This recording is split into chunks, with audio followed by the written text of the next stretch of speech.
I'll tell you Just put when. anyone. Where's Charlie? Okay, I think we're ready to go. Gone? He's hiding. Hello, gentlemen. Hello. When are you gonna hire a woman? I know, it's like. Talk to David. She comes in. All right, I'm Sandy Cirillo, and I am with Edward Jones out in Lombard, and I'm the lady that helps to put together and maintain your 401k plan. The 401k plan at American Wilbert was formed with these particular mutual funds for a reason. So let me just kind of pull up an example. Right now, I think you should have them in your hand. You should have these in your hand in order of lowest risk to highest risk. Comes two more coming in. Come on, we're just getting going, guys.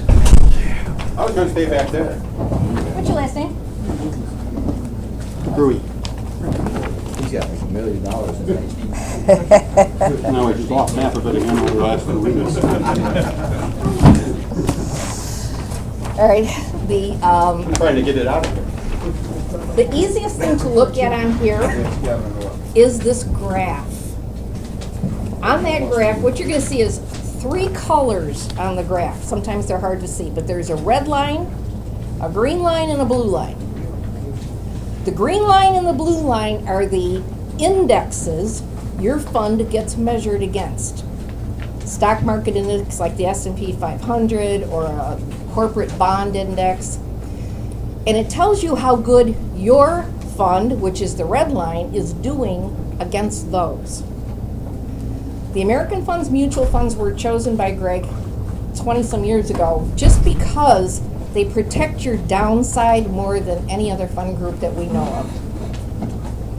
They'll usually match or beat the index that they get measured against.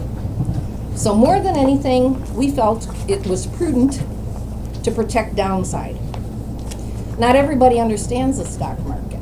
So if we have something that's got a really wild, crazy upside or aggression to it, as much as a fund can go down in 1 year, that's how much it can go down when we go into a recession. So we wanted to smooth out the line.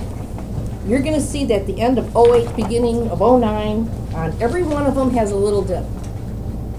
That's when we went into our recession. That could have been a very, very deep V if we were in highly, highly aggressive mutual funds. So we thought it's better to have give me an analogy, it's better to have a base hit constantly than to hit home runs and then strike out. Home runs, strike out. That's not a lot of fun for anybody. So the mutual funds were chosen for that reason, so that you guys will have a retirement fund when you finally decide to do this. Every one of you has a copy of your own portfolio, those that have been in it for a while. It tells you the year you started. Under initial activity, you'll see there's a date. In the far right-hand column, you're going to see 2 sets of figures. One is the dollar amount you're up since you started, and the other is the percentage you are up since you started. I'm going to give you a good way to understand this. We all agree this is what the market does. Up and down, up and down, up and down, but eventually it goes up. That has to do with inflation. So now, I'm get a pen. When the market is falling, let's pick this fall, everybody wants to jump out of the market. It's, for some reason, this is human nature. Market's going down, I'm gonna get my money out. Market's going up, I'm gonna put my money in. Right now in a 401k plan, because you guys put your money in on a weekly basis, you're gonna hear a term called dollar cost averaging when you watch television or read a book on how to invest. Dollar cost averaging means I'm putting money in on the way up and I'm putting money in on the way down. Therefore, over the long term, I'm paying an average price for the share price that I'm buying in at. I'm not always buying in when it's down. I'm not always buying in when it's up. I don't have a crystal ball on my desk. I can't tell you when it's going to happen out there every day. But when the market's on the way down and the share price of what you're buying is going down and it makes you panicky, the good news is you're putting the same amount of money in every week or every month. You're getting more shares for the dollar when you're on the way down. You're getting less shares per dollar when it's on the way up. I want you to think this is all counterintuitive. We always want to buy low and sell high, right? So when it's on the way down, don't be panicking. Go ahead and put the money in, especially if you're young and you've got a lot of years ahead of you. Because eventually the market does dips, but it goes up. All the shares you bought cheaply, next time the market goes up, get dragged up with it. It's a good thing that's going on when the market is down. The closer you are to your retirement, 5 years, let's say, you want to start being more conservative because you don't get to work anymore after you retire. All right? I can tell you right now, I'm 65, staring down the barrel, of my retirement in a few years. The scariest thing to do is retire because somebody takes that big chunk of money that's in there, drops it in your lap, and says, now whatever you do, don't lose it because you're not going to get any more. That's a scary proposition for all of us, every one of us. We want to make sure that we've got enough. We've got to make sure that bills are paid off. Nobody wants a mortgage in retirement. You got to get those bills paid off. My dad, 87 years old, every bill is paid off. He doesn't carry a balance on anything. The guy could live on $1,200 a month. It's amazing. And still save money. I don't know how he does it.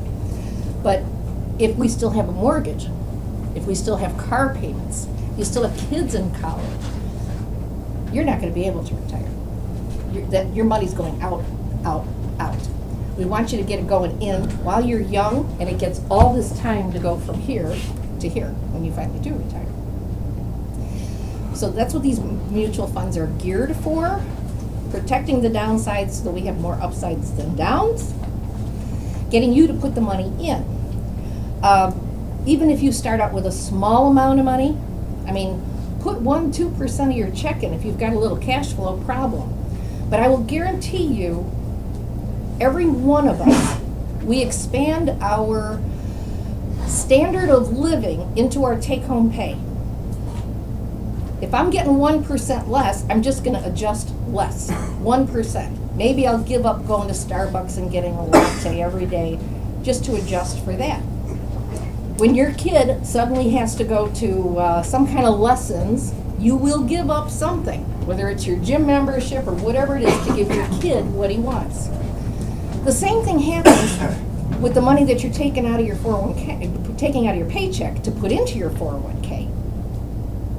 You will learn to live on a couple % less, but the good news is, as you see this money growing over time, oh my God, you have no idea how much, let's call it self-esteem, self-worth you get from that. We all know we live paycheck to paycheck, but if we suddenly look at our statement from Edward Jones and go, oh God, I've been in there for 5 years and I've got, I'll just throw a figure, $40,000 in there. God, does it make you feel good? You know you're really not as broke as you think you are. I call it no touchy money. Take it away from me before I spend it, and I won't spend it. Put it in my paycheck, I will guarantee you, me or my spouse will find a way to spend that. Okay, that's the way it works. So now, I want you to see what it's like out here. The talking heads on television, this is what I call them because they're there to create controversy and make you listen to their program. So in order to make you listen to the program, they go, oh, their interest rates are going up.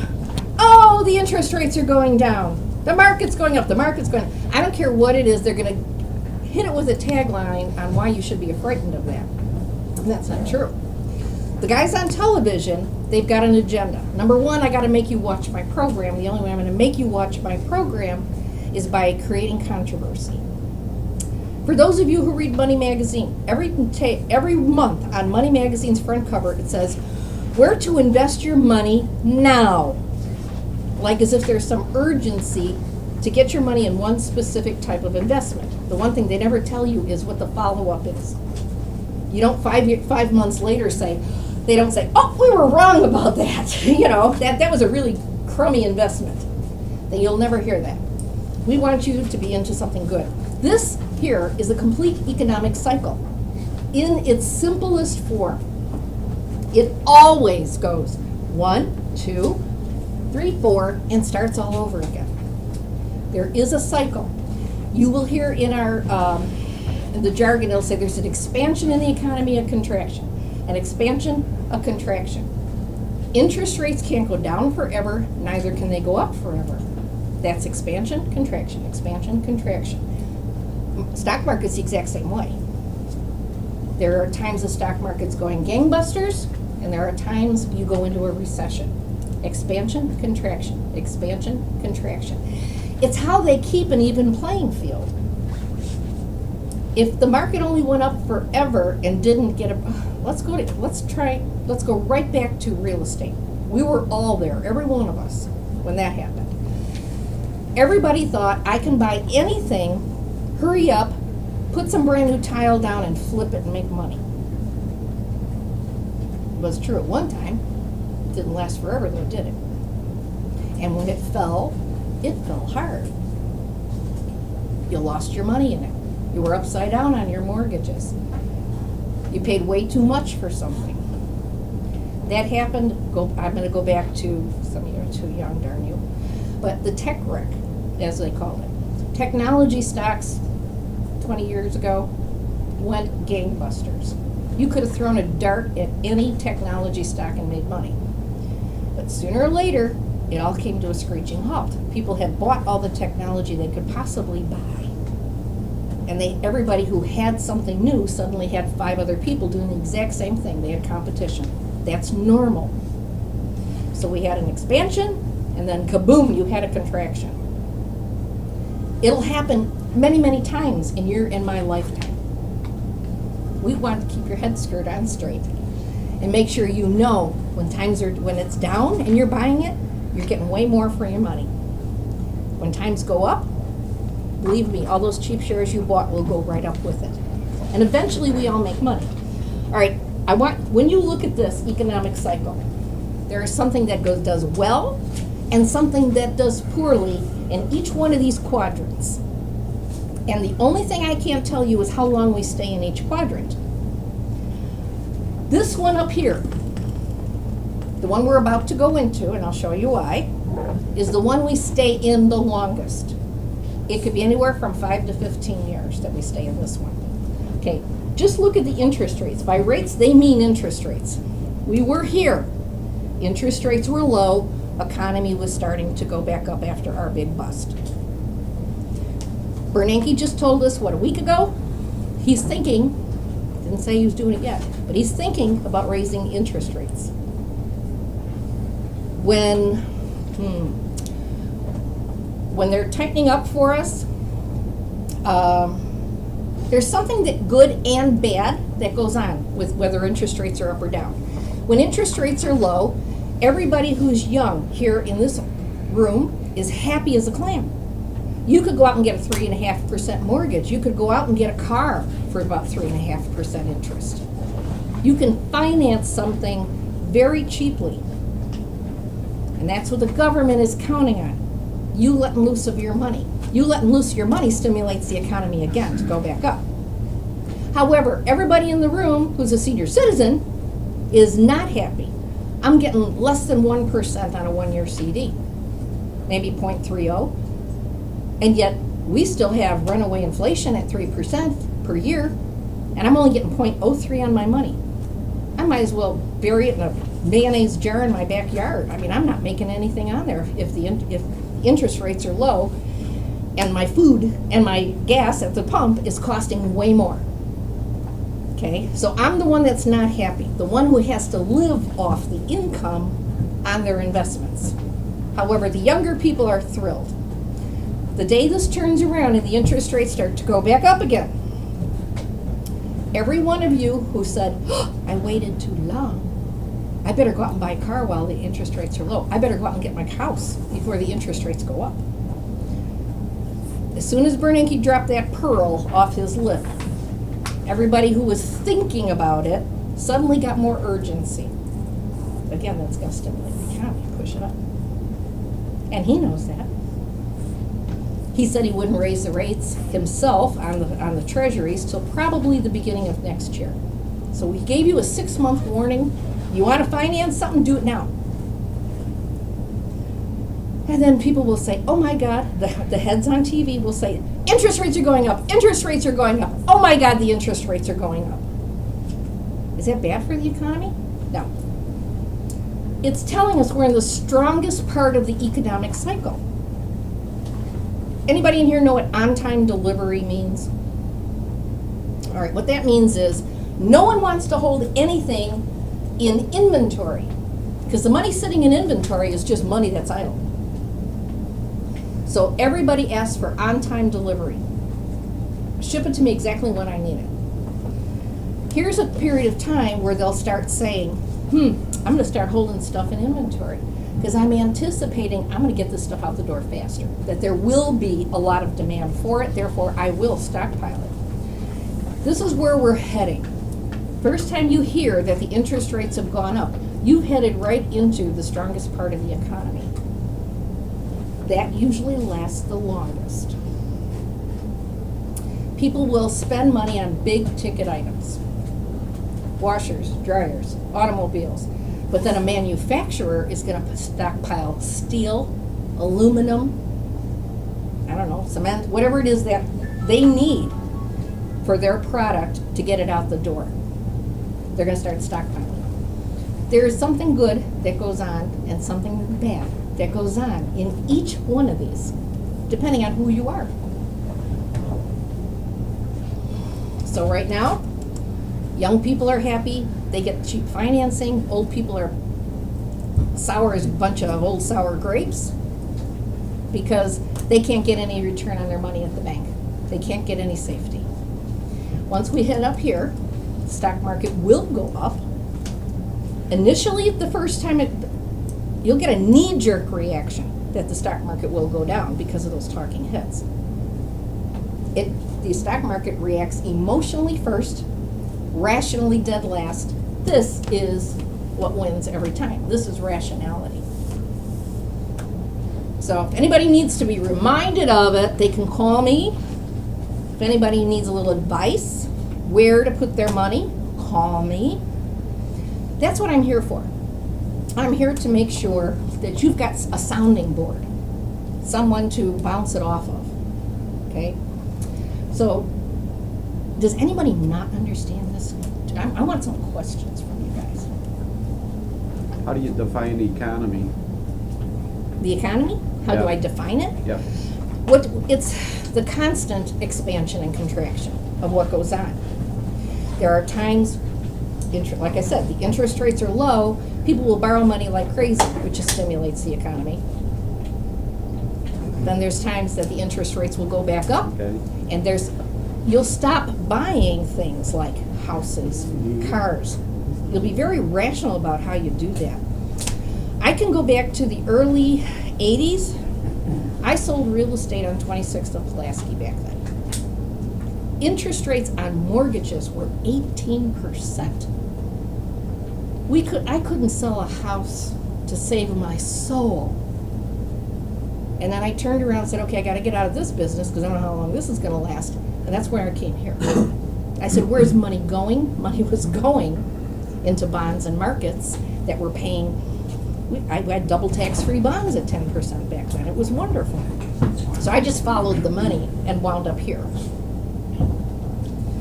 But there will come a time when there won't be much in inventory in the MLS books that you're looking at. You know, you'll look at a certain neighborhood, they'll say, oh, there's not much there. It's got a good school district. Not too many people are moving. And there'll be times it'll be the opposite. They'll say there's a glut. And every single business is like that. maybe except yours. People will always die. However, you're seeing a trend where people don't want to be buried in the ground. They want to be scattered, right? I remember Greg telling me that years ago. He said, you damn baby boomers, all want to be burned and scattered. It was hurting his business. And then I really pissed him off. I told him I donated my body to science. And that is the truth. That's a true story. So everybody's businesses have a cycle to them too. We go to war, you guys have bigger cycles probably. While we're in a war, you got more bodies being sent back to be buried, I'm assuming. So when we're not in a war, you guys probably have less business. But that's a constant expansion, contraction. Believe it or not, wars are good for the economy. You and I hate them. Our kids are the ones and our grandkids are the ones that get called to go. And we're scared to death when they're there. But what does it do? It thins the herd, doesn't it? Somebody's got to build all this stuff. Yes. And if we brought them all home at one time, which did happen after the Vietnam War, nobody had any jobs. There wasn't enough jobs for all those guys once they brought them home. They had a good deal. Pardon? They got paid to go to school. Yes, you get paid to go to school, but you have no money because you don't have a job. So it is a little tough. There's a trade-off, okay?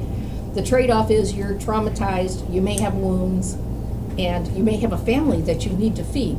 But yes, I can go to school for free, but I don't have a job, so I can't feed my family. So anyway, everything is a trade-off, all right? And you need to know that. What else can I tell you guys? Give me questions. You guys got to have. Oh, and you got two kinds of 401k, which I think sometimes you forget. You've got before tax traditional 401k. The money goes in before tax dollars. When you leave the company and take some money out is when it gets taxed. You have a Roth 401k option. And you can do part in each one if you want. You don't have to do 100% in each one. The Roth 401k means the money goes in and after tax dollars. You don't get a break for it. However, the money can grow for the rest of your life, never be taxed, and whatever's left over can pass to the next generation without ever being taxed. So 6 of one, half a dozen of the other. Some of us need the deduction, or would prefer it, so that you get money back, after you file your taxes. Then there's others who say, wait a minute, I like the idea of never having to take the money out if I don't have to. And it can pass to the next generation tax-free. That's a true gift given to us by a senator named Roth. That's why it's named after him. But we never know how long those things are going to last. The more our country needs money in the tax coffers to pay for things, the more they might decide to change their mind on something that'll never, ever, ever, ever, ever in our lifetimes be taxed. It's a big risk on their part to never get taxes on that money. So always look for what's the most advantageous to you guys and make sure you take advantage of it. But if you can only put 1 or 2% in, go ahead and do it. You get a raise, put the raise in there. Bump it up another 1 or 2%. The more money you have in retirement, the better off you're going to feel the day they plop that big check in your lap and say, here, whatever you do, don't lose it because you're not getting any more and you don't have the ability to make any more. You'd be surprised what you need to retire. We're living longer, so it's an awful lot of money that's needed for us to all to retire. So Social Security never cuts it. It's not enough. Social Security was only meant to cover 28% of what your normal take-home pay would have been. So let's call it roughly a third. You're the guys that are supposed to be putting money away to make up for the other 2/3. And yet, how many people do you know, and I bet you know a lot of them, that are just relying on Social Security only? It's not enough. I just had to go on Medicare, 65. So it's cheaper than what I'm offered at my company. But believe it or not, the older you get, the more Medicare premium goes up. Used to be only one premium that everybody paid. No, that's changed. My girlfriend is 72. She pays $400 a month just for her medical through Medicare. Because you have to have Medicare plus a supplemental for what they don't pay. So, I mean, this is something you got to think about. And if you got two people, husband and a wife, we're talking $800. Everybody's is individual. So everybody gets a separate bill. I need all you guys to think now. Come to my office. I've got software that'll plug in all these projections. Sit down with me. Bring your spouse bring whatever you've got with your benefit books. I can plug all this in and do a nice hypothetical to tell you if you're gonna make it or not. Because if you don't make it, you got three choices, right? Adjust your lifestyle way down because I don't have enough money. But then again, even if you filed bankruptcy, you still have nothing but Social Security, right? That ain't enough. Suicide. Well, and that's one of the options. One of the options is work longer, even if you're the Walmart grader, right? Live on less or die sooner. That's all you got. Those are the only three choices. We want you guys to be happy. Okay, now you said it's Roth? Roth. Okay, Roth. ROTH. Well, what does it do for a person, let's say 65 and older? You put your money in there, you let it stay in there, how it gonna help you? All right, the windup is when you go to pull the money out to need it, you won't get taxed on it at that point. So let's just say you're in retirement, you're still in a 15 or 20% tax bracket. When you go to take money out of the traditional 401k, which will roll to an IRA, by the way, you're gonna pull money out and they're gonna take 15% for taxes off the top. You do the Roth, you're not getting any tax benefit today, but you're gonna pull it out dollar for dollar when you take it out when you retire. No taxes due on it. I'd like to know more about that. It's been available to you for about the last 5 years, 4 or 5 years. So, Because I'm coming up on 15 myself, you know. 15 years to retirement? 65. Oh, 65, okay. I Well, just wanted to know, you know. how long do you plan to work? Pardon? How long do you still want to work? Do I want to work? Is there a date you guys have to retire by any chance here? Yeah, yesterday. We are. That's who we are. Huh? Yeah. Okay. Okay, because, I mean, where I work, they don't care. Until your brain cells die, we can stay there. But there's other places, airline pilots as an example, I think they gotta go at 60, 62, whether they like it or not. Oh, yeah. But yeah, talk to the senior citizen right there, you know. I'm not an airline pilot. So, I mean, these are things we wanna look at. Let's plug it all into the computer and see if it's worth it for you to do it. Is that qualifying? Because if you're only gonna work 2 more years, and there's only 2 more years worth gonna go into the Roth, it might not be worth it for you, who knows? That might not be enough money. So, you know, we always wanna look at these things and do some kind of a hypothetical for you guys. Use me, that's what I'm here for. I got a question. Yeah. When you put money into a 401k and then you retire, the 15% that you mentioned, is that applied to the full amount in the 401k? Yes. Or the two, like your initial, what you Nope, put in? the full amount. It's the full amount, Yeah. okay. So it is principal plus whatever the gain is. So there's no capital gain amount No. on what you accrued? When the money And comes out interest. of an IRA, it comes out at whatever your tax bracket is at the time. Okay. So let's just say, for argument's sake, you got a bunch of buildings. Well, So we're you're all getting gonna lots be of- in the lowest tax Okay, bracket, I but think. you know, you got a bunch of rental coming in Yeah. or something like that, and you got an extra 100,000, well, you're not gonna be in a 15% bracket, you're probably gonna be in a 30% bracket. Right. So, anything else you guys wanna ask? Where are the forms? Pam's got the forms, okay. You're gonna fill out 2. You will fill out a form to actually sign up for how much do I want taken out of my paycheck. There'll be a second form that'll say, These are the instructions of which one of those mutual funds you want to go into. And you're going to tell me, put 2% in this one, 5% in that one, 10% in that one. I don't care how you do it, how you want to split it up. It's entirely up to you. But, you know, just if you're just starting out, pick one or two good ones. And just start with those. And eventually, over time, you will build up money in all of them because you can change your mind at any time. How often can they change? Pardon? How often can you change them? You can change your mind every month if you want. Every month? We don't really care. We don't care. Most don't, because if you're putting in, I'm just gonna give you an example. If you're putting in $200 a month and you did it for 5 months and you've only got $1,000 in there, why would you wanna change? It's like, no, let me build up something I was decent. just thinking about the, Don't even worry about that part. If you picked, you've got a couple good balanced funds in there, 3 of them. You got balanced fund, you got capital income builder, and income fund of America. Those 3 are balanced. You start putting money in any one of those 3, you'll already have your diversification and your balance. I was just thinking if somebody was keeping track of it that close. Nobody does. Nobody has the time. Like her. No, it's just, you really and truly don't. I mean, what do they say? The watch Just pot, curious. the watch pot doesn't boil, right?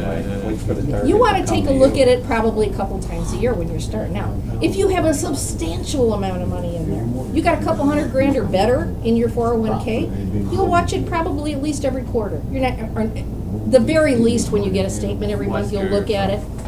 But you're not going to be that diligent about it because your dollar cost averaging in. So it makes no sense to be that diligent. So, any other questions?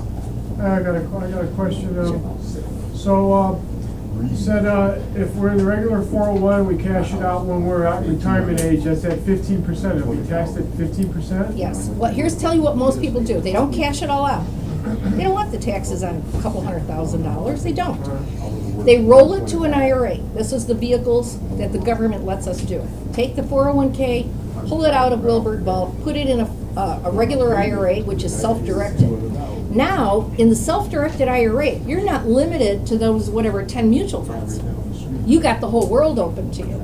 If interest rates were high, 8-10% on a CD, again, God forbid, if that ever happened, you could go ahead and take it all and put it in CDs, that IRA. You will get to mix it up any way you want. Some mutual funds, you could buy Google stock, you could buy Abbott Labs, I don't care. Whatever it is that makes you happy, you can buy with that money. The Roth part of the 401k will transfer into a Roth IRA. Again, it's self-directed. You can buy anything you want with that money.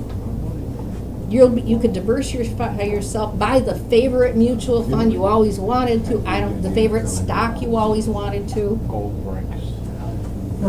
Especially right now. If we get taxed on the Roth, if you put the Roth in, are we at a higher tax rate now because we're not senior citizens? Is there a lower tax rate when you reach a certain age? Wait, I'll tell you, sometimes that's a fallacy.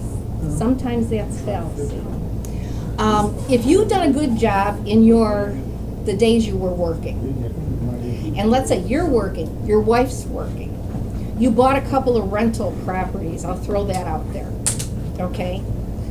You may be in a higher tax bracket than you think you're gonna be in. Will your expenses be lower? Not a lot. Your expenses are the same unless even if you've paid off your mortgage. If your mortgage is paid off and you're living in a condo, the assessment is always going to be there. You'll always have to buy insurance on that house. You'll always have to buy insurance on a car. From time to time, you may buy a car and put it on payments. You're always going to have some bills coming in. Always. Taxes. Well, everything you pull out of IRAs gets taxed. So now this is 1 year where I need an extra $10,000 because my kid's getting married. They want help. I'm going to pull $10,000 out of my IRA. Okay, I'm going to be taxed on $10,000. So these are things we always are cognizant of. Are you concerned about the government reaching into the 401ks? No. And let me Why tell not? you, I'll be happy to give you that one. All right. If we didn't have 401ks or some sort of vehicle for you to put your money in, you'd be reliant on them for everything. Your Medicare, Medicaid, But they're reliant on us. yes. They have given you the 401k and asked most of your employers to see if they could be kind enough to give you a match, right? And added the Roth 401k. They are doing their damnedest to encourage you to put your money in. They really are. There's every incentive, and it's a tax incentive. Either pay it later or pay it now, between the Roth and the regular. They're giving you that choice. But all the money that is put in, you're 100% vested in, and it's only you that could lose it. They put the responsibility back to you by giving you control of it. My dad used to work for Crop Forge in Cicero Steel Forging Plant. I think they're still there, but they've been bought out 3 times. I mean, he had so little when he retired. He thought, okay, I'm going to get $250 a month for the rest of my life. Yay! What does that $250 buy today? Not even your food for the month. But yet he's locked in at that, which is what none of us want to do any longer. They want you to put your own money away. They want you to make some investments. They want you to either buy rental property, something that will give you some income for the rest of your life. If we put all the pressure on the government goes broke. The population is growing. There's too darn many of us, and they cannot take care of all of us at our old age, especially when we're living longer. When they said you could retire at 65 and collect full Social Security, the mortality rate was only 4 more years. You were supposed to die before age 70. But they never changed that. They never kept up with it as we all started getting older and older and older and not dying. So again, we're taking care of too many people. They have to give you incentive to save your own money to do this. Will the 401k go away? No. Absolutely not. I'm not saying go away, I'm just saying taxed at a higher rate. The only way it could be taxed at a higher rate is some of you guys are too young. I heard something on Bloomberg, some people talking about But it the a tax couple rates, weeks the ago. tax rates have always fluctuated. Do you remember Oh, yeah. 50% tax rates? The government used to be your Oh, that was on people making a lot of money. Yeah. So they always have it kind of on a sliding scale, So if you're making $1 million a year, yeah, you could easily be in a 50% tax bracket again. Don't worry about this. It doesn't really pertain to all of us, right? That's why I say, if it doesn't pertain to you, don't even worry about it. What you want to do is just make sure you're doing the best you can with the tools you have. The tools are here for you to use. By all means, do your darndest to use them. And if your spouse says, no, we need the cash flow, put 1% away. I don't care what it is. Sneak something on the side and put it in there, because someday that same spouse is going to kiss you for that. What else? How long until you have it in there until if you want to take it out, when do you not have to pay a penalty on it? All right. What of the government, IRS, this is not Wilbert Vault, the IRS says, you can't take money out, we really don't want you to, because we're trying to give you an incentive to save for your old age. The only time you can take money out is for a hardship. The hardship is, I have cancer, I'm dying, I'm buying my first house. I believe it's also for college tuition, but it's limited to what you could take out for that. So whatever you have in the plan, after 5 years, they'll look at how much is in the plan, and you can probably borrow out. It used to be 50%, and I think it still is. They'll only let you take out half. So if you only got $4,000 in after 5 years, they're going to say, well, yeah, want to borrow $2,000, but you have to pay it back. That's mandatory.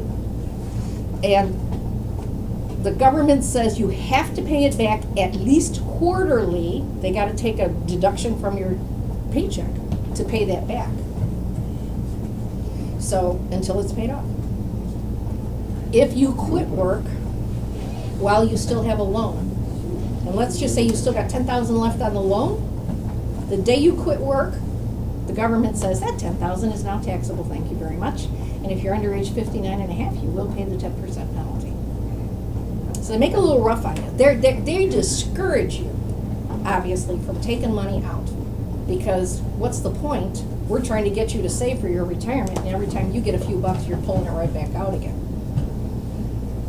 I got a 20-year-old granddaughter who does that. You know, they automatically deposit her a check, which is what a lot of employers do nowadays, do a direct deposit. And honest to God, I bet she's withdrawn every single week because she just can't do the math. We don't want you to do that.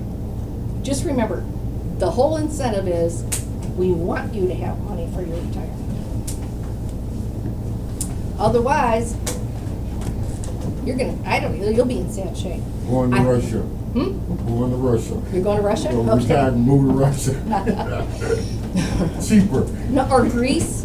You know how just recently in Greece, they got to retire at age 50, and then they said, "Well, we can't afford this anymore. We can't afford to have all you because it's a government pension. We can't afford it anymore. You guys need to go to age 60." These people were riding in the streets, burning down buildings. You know, I mean, you and I look at 50 and go, "Really? We could have retired at 50 and get paid for the rest of our life to do it?" But nobody can keep these kinds of things up forever. I'm going to give you a good example. Navistar, AT&T, the companies who had the old pension plans. You know, you retire from here, we're going to give you whatever, $1,500 a month for the rest of your life. We're also going to pay your health care for the rest of your life. That was a promise back then. They couldn't do it. They couldn't keep the promise up. They had no choice but to, by government law, IRS law, to keep up the $1,500 a month payment. But they had to actually go back to the people and say, you have to start paying at least half of the insurance premium. And those people were mad, but they didn't have any choice. It was either lose it all or pay half. Well, okay, we'll pay half. But again, the $1,500 a month they were locked into when they retired at age, they were doing it earlier, 55, is now worth what? At the time, $1,500 looked good. Not anymore. $1,500 is like, are you kidding me? I could barely pay my taxes on my house and feed my family with that. And then I got all the other utilities and everything that go with it. You and I have added to our budgets. TV used to be free, right? Right. What are you paying, over $100 a month now for cable? Telephone was so cheap. Now everybody's on a cell phone, and if you got a family, you're paying $100 and something a month for your phone. Per phone. Per phone even. Yeah. There'd be 5 phones in the house. All right. So Everybody got their own. we added to our own lifestyle. We grew into a certain lifestyle that we are now dependent on these things. Right? So, can't live without a microwave oven. Yes, you can. Just heat it up on the stove. But we don't think so. It's ingrained up here. But it takes you more to live today than it ever took your parents and your grandparents. Just because of those types of things that we're now paying for that used to be free. And you're going to keep wanting whatever the new thing is that comes out. Right? All right. Prepare yourselves, guys. Put money away from yourself. So, any more questions? Got me young fella. The old geezer. It's too late for him. Too late. Too late for him. Sing that song. Too late. Yes. Any other? Bite that bullet. Great. I'm so happy that you guys showed up. I'm so happy that you now, hopefully, you understand what's going on in the 401k, how to invest, why to invest. And don't pay attention to talking heads, just pay attention to that, period, because it wins every time. Yay! Thanks, guys. No. Thank you, Sandy. Anytime, anytime.